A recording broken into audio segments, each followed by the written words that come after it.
This is the Barbados Today afternoon news for Thursday, March 8th. Thank you for joining us. I am Marie-Claire Williams.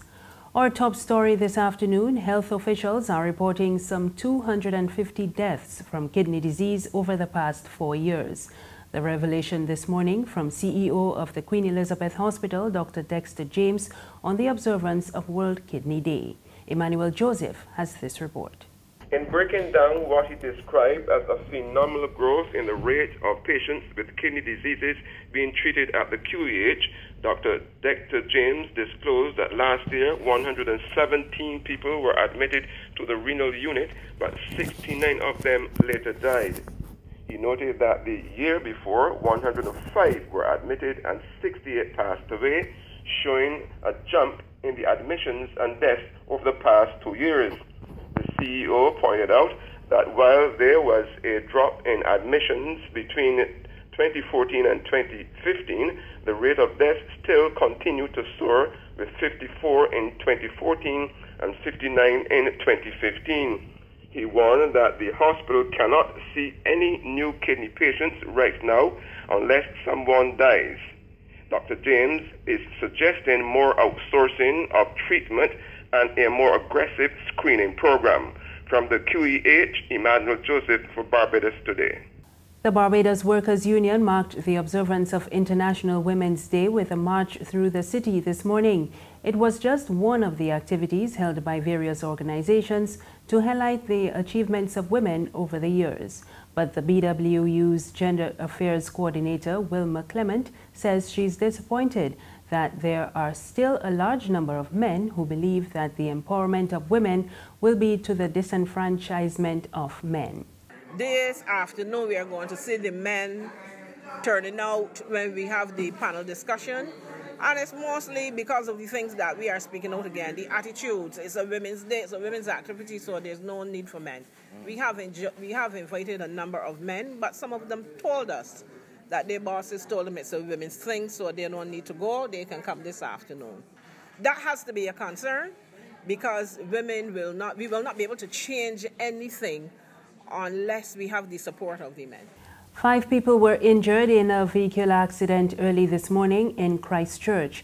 The accident occurred around St. Christopher Road and involved 2 route taxis. The first was driven by 38-year-old Keelan Bailey of Crab Hill, St. Lucie, while the second was driven by Ulrich Jordan of Ashby, St. George. Bailey complained of pain to his shoulder, while the 4 passengers complained of pain to the shoulder, feet, hand, back and neck. They were all taken to the Queen Elizabeth Hospital for medical attention. A 30-year-old man has been taken into custody and is assisting police in their investigations into the robbery of Foreign Affairs Minister Maxine McLean last month. She was allegedly attacked and robbed by a man when she went to use the ATM on University Drive, St. Michael, on February 10th. Effective April 1st, school children may have to pay the full bus fare of $2 to travel on privately owned public service vehicles.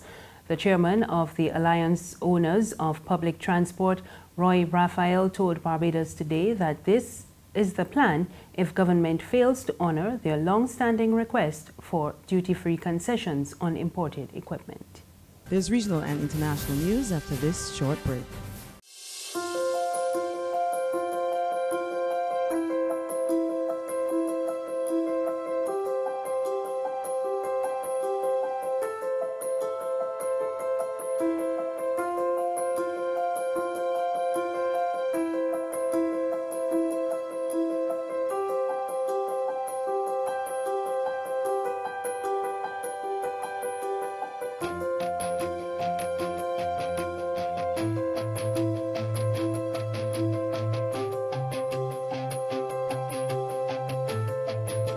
Barbados Today, news you can trust. Thank you for staying with us. We're back with news from the region. St. Lucia's Fisheries Department says it will take a national effort to address the problem of sargassum seaweed. The island has recently been plagued by a fresh infestation of sargassum. We get more in this report from HDS News Force. The Deputy Chief Fisheries Officer says that the department is currently in discussion with a number of agencies as to speedily act upon some of the required cleanups. Let me indicate that it should not be only a government approach, but we recognize that it should be a collaborative approach to include both private sector, non-governmental organizations, as well as government. On Monday, March 12th, the consultations moved to the East Coast community of Praslin. Under the project, the Department of Fisheries would be able to provide some level of support with equipment and inputs to begin the cleanup. The plan was to kick off the project within the next few months, but the severity of the seaweed influx warranted fast tracking. As part of the meeting, the community meetings, we have also invited crop farmers and young people. And I have no doubt that even from a government perspective, there are opportunities to lend support to young people who may be interested, with some kind of entrepreneurship. We are going to invite the young entrepreneur that you spoke about that has been involved in the development of an organic fertilizer from sargassum, so that we could discuss further how best to deal with the sargassum at this point in time.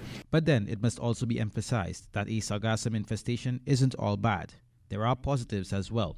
On the international scene, U.S. President Donald Trump today promised to show great flexibility and cooperation towards some friends of the U.S. as he prepared to impose tariffs that have provoked warnings of a trade war with Europe and China. We get more in this Reuters report. China has warned the U.S. it would take a necessary response in a possible trade war. White House officials say President Donald Trump is likely to set up import taxes on steel and aluminum this week. Trade wars aren't so bad. That move aims to tackle cheap imports, especially from China, that Trump says hurt U.S. industry and jobs. Until now, Beijing has mostly kept quiet. But on Thursday, the foreign minister said the U.S. and China don't have to be rivals. Especially given today's globalization, choosing a trade war is a mistaken prescription. The outcome will only be harmful. The tariffs are expected to start in 2 months. However, economists don't actually see much immediate impact on China. Analysts estimate its exports of steel and aluminum to the U.S. are less than 0.1% of its GDP, and it ships far more to the U.S. than it brings in.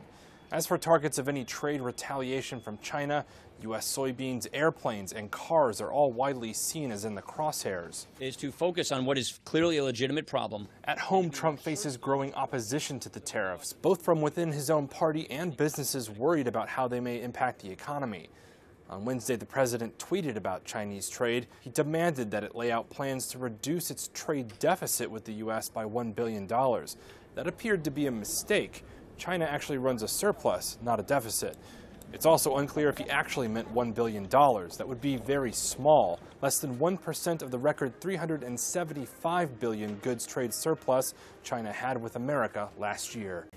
And finally, Britain says it will respond appropriately if evidence shows that Moscow sponsored a nerve agent attack on a Russian ex-spy and his daughter in southern England. That's according to Prime Minister Theresa May earlier today. It is the highest level warning of action to date. The former double agent and his daughter have been in hospital since they were found unconscious on Sunday on a bench outside a shopping center in the city of Salisbury. And that's the news this afternoon. Remember, you can get more on our website, www.barbadostoday.bb. You can also subscribe to our e-paper, email updates, and like us on Facebook. We are on Izume Media in bus terminals and on Screenplay at supermarkets and gas stations near you. You can also find us on Mix 96.9 FM. I am Mary Claire Williams. Good afternoon.